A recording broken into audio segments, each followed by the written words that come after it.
I like emulation over original hardware, and I'm tired of pretending I don't. I'm tired of chasing this.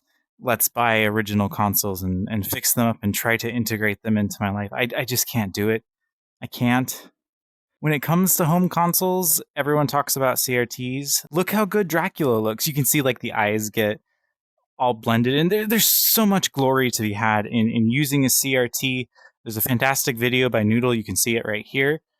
It goes into this. It goes into this a lot. CRTs are wonderful. They have fantastic input response times. They feel so smooth, and original hardware just doesn't have as much lag.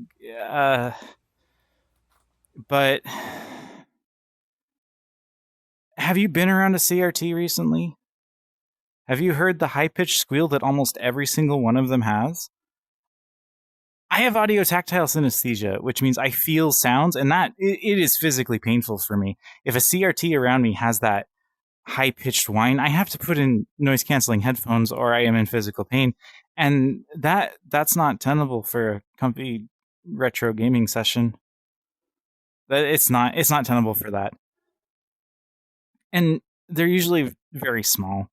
If you've been to a Smash Brothers tournament, you've seen the CRTs. They're small, and there's something nostalgic about huddling around this small screen and bending over and getting really focused, really locking in there. But I'm old now. My back hurts. It hurts so much. I can't see things. It's blurry. The text is hard to read. And yeah, you can fix it, but a lot of these CRTs are getting so old. It's so hard to find one that feels like it has clarity. I'm spoiled for choice. I really am. My partner's CRT is in the next room. I can go use it whenever I want. But I don't. I don't do it. I sit in my bed and play a game on my TV, or I sit at my computer, I use one of my handhelds, and I just can't bring myself to. There's so many retro games that I love that I still play, and they do look better on the CRT, except when you go to use the UI,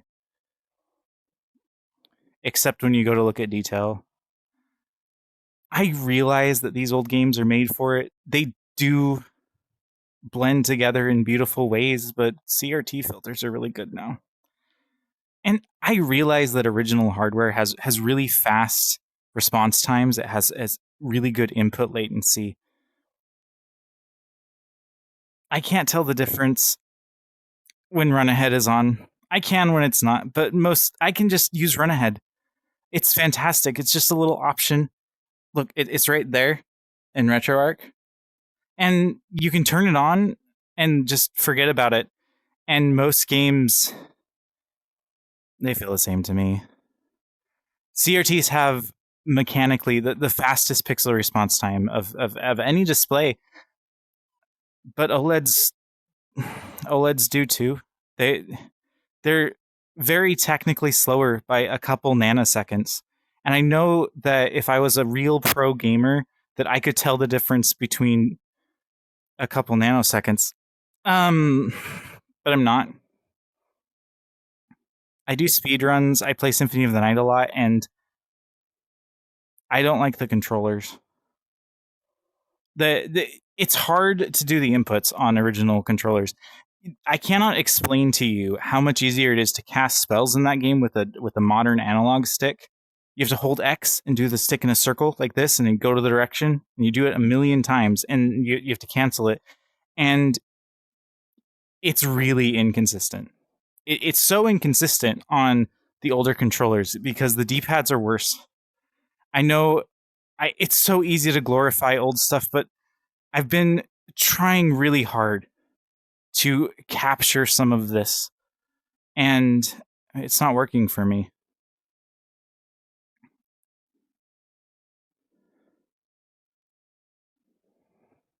On the consoles, they were built to be played in front of a TV, and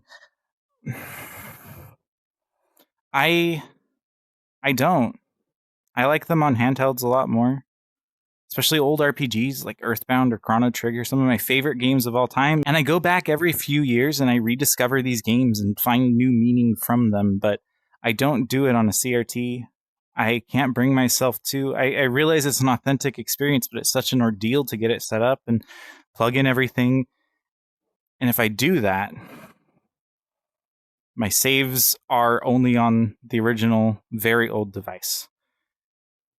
Saves are very important to me. I've lost so many hours of video game time to just corrupted save data. There's nothing so devastating as building a Pokemon team that you really love and finding out they're gone. You have these virtual creatures that you fall in love with and build stories for, and you can't ever get them back if they disappear. I realize that's a me problem. I do, but I'm paranoid when it comes to saves and save backups. I worked in IT infrastructure for a long time, and the amount of times that I've seen data loss and all these people's work and time and effort destroyed, it it instilled in me this fear, but not as much fear as losing my precious Pokemon. Most modern emulation devices, all computers that can run emulation can use syncing tools to transfer your saves across devices. There's syncing tools to upload them to different locations. So if your house burns down, you still save your Pokemon. And I realize that if your house burns down, you have bigger problems. But when you go to play a game that's comforting to you and everything's just gone, it feels heart-wrenching, and it adds to the pile. Save syncing is so important to me. It's so important to me that these consoles that I've modded, that I've tried to bring into the modern age and make really convenient for me to use, I still don't use them. I've spent so much time modding retro consoles. I've spent a lot of time modding retro consoles. I have spent a lot of money modding retro consoles, and I don't use them for a lot of reasons. You can't convince me that the screens are better. I have a new fancy screen on my Game Boy SP. I think they pulled it out of a camera or something. And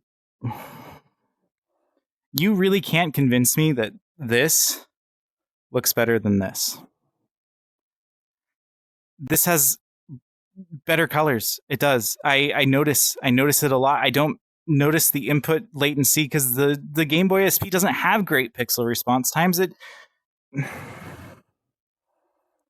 And Run Ahead is there. I could notice with Run Ahead off. I do notice.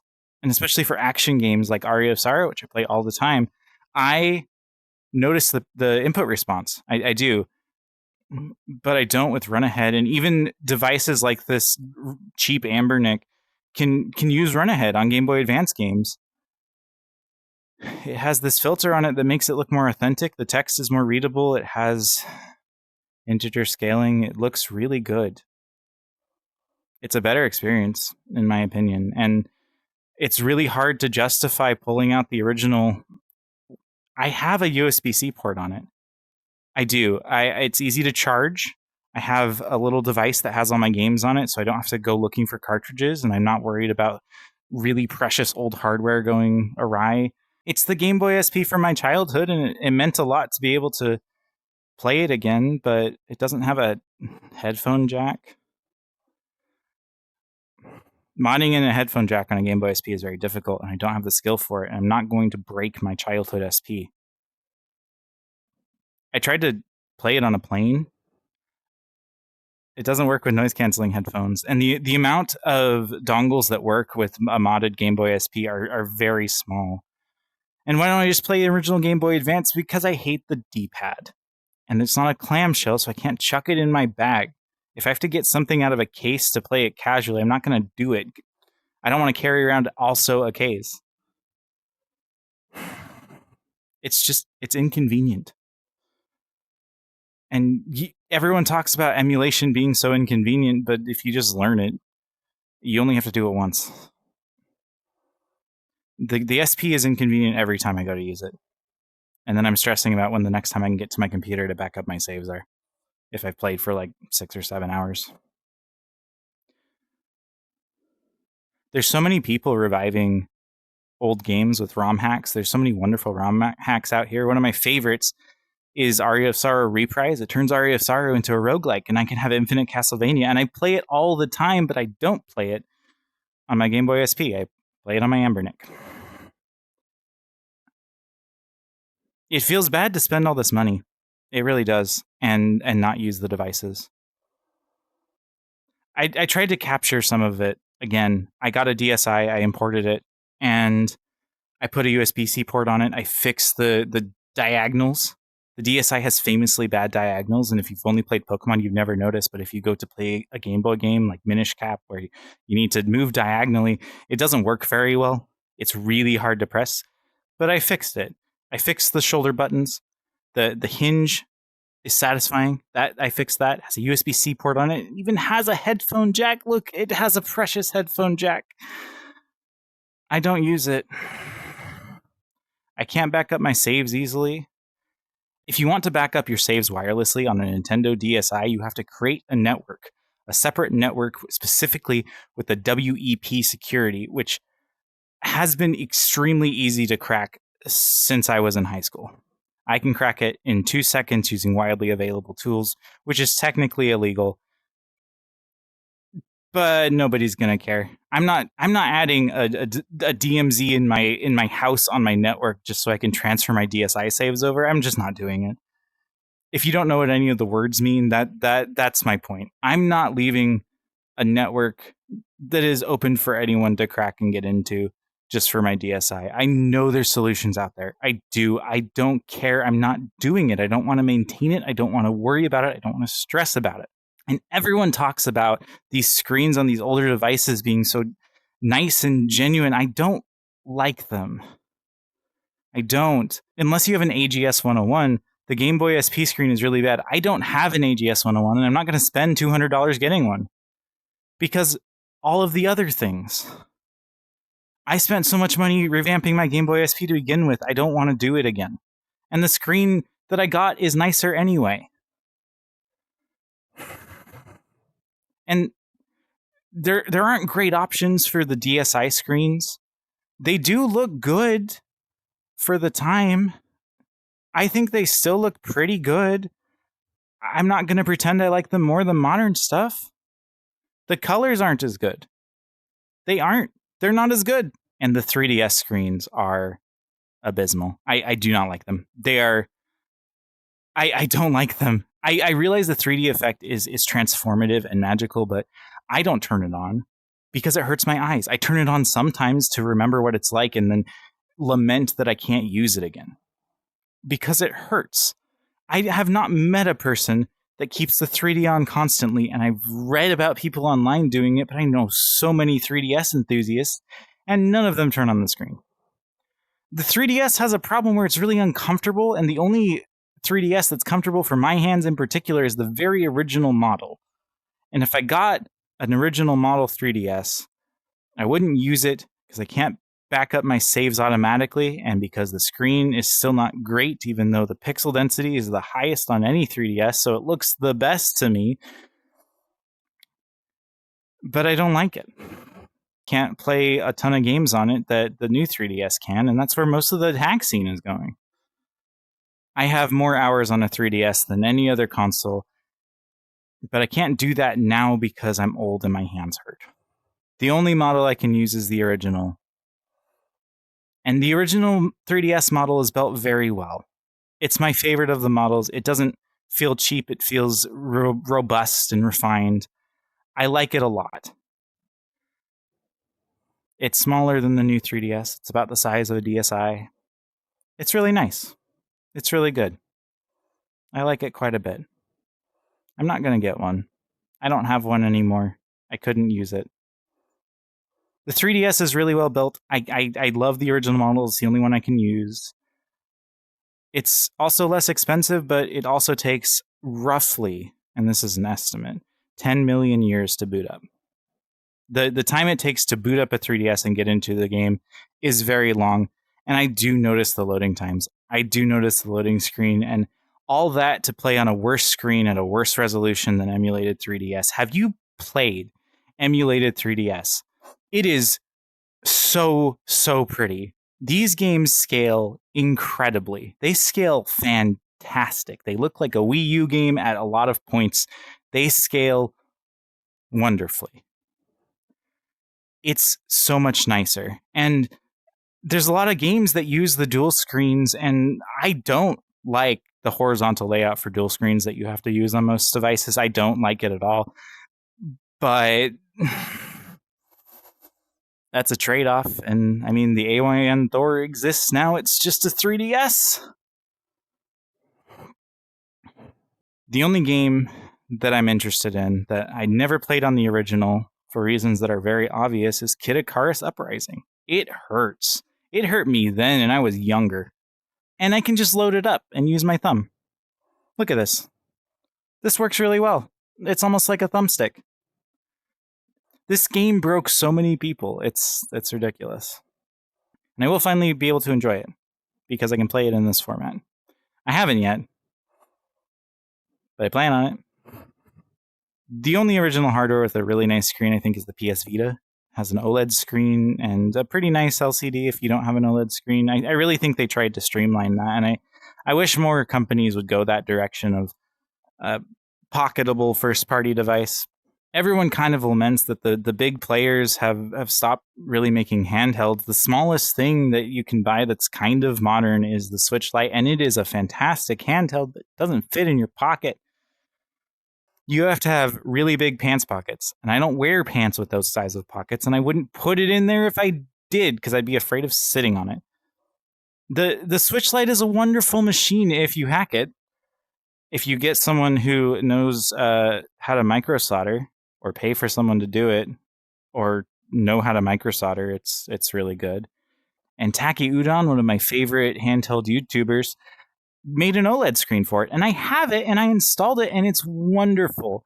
My Switch Lite is decked out. I have this soft shell case. I have Joy-Con sticks that won't ever drift, knock on wood. It runs Tears of the Kingdom really well. The original Switch has slower memory than Switches that came after it. If you have a software modded Switch, it will not run as good as a hardware modded Switch Lite, Switch OLED, or otherwise Marico Switch. I can play Tears of the Kingdom at 50 to 60 frames per second on my Switch Lite on an OLED screen. It is a joy. It is one of my favorite ways to experience the game. I have mods. Link is a Zonai for me, which is great. I don't use it. I don't. It's the nicest way to play that game for me other than just sitting at my computer, but I can't sync my saves easily. It is easy, but it's not convenient, and it's not automatic, and I don't want to think about it. And modding breaks it sometimes, and the scene moves along with updates, and sometimes updates break it, and I have to maintain this hacked side of my Switch in a way that is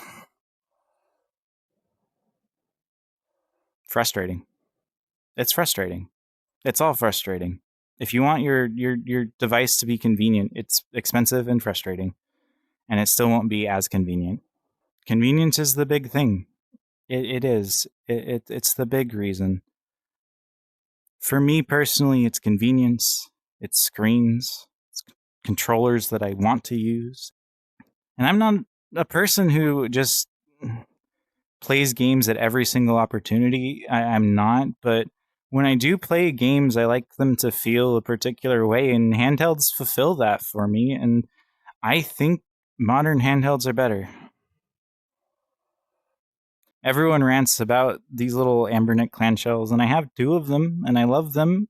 I play on them a lot. I play a lot of Tetris, and I even play DS. I play DS games on it, and it's not that great. I like little devices. I do. I like handhelds a lot, and to be able to play games that are important to me, that I love, that I go and replay every couple of years, to be able to play all those again in the fresh format is nice. It's really nice, but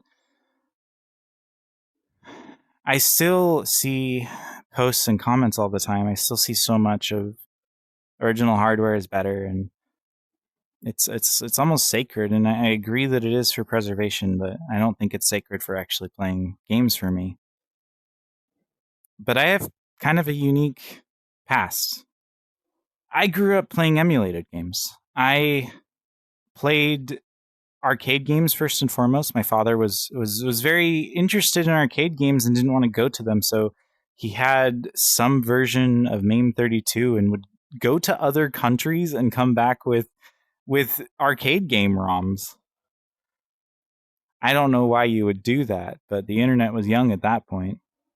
And I grew up knowing this was possible, and so when something changed in my life and I became very poor and my family did not have a lot, we just played emulated games on our computer. We couldn't afford all that much.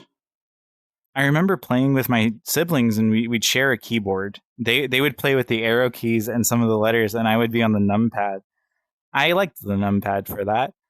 And some of the games that are single player that I adore, like Mega Man Legends with its tank controls, you can play using your left hand for movement and the numpad for the camera.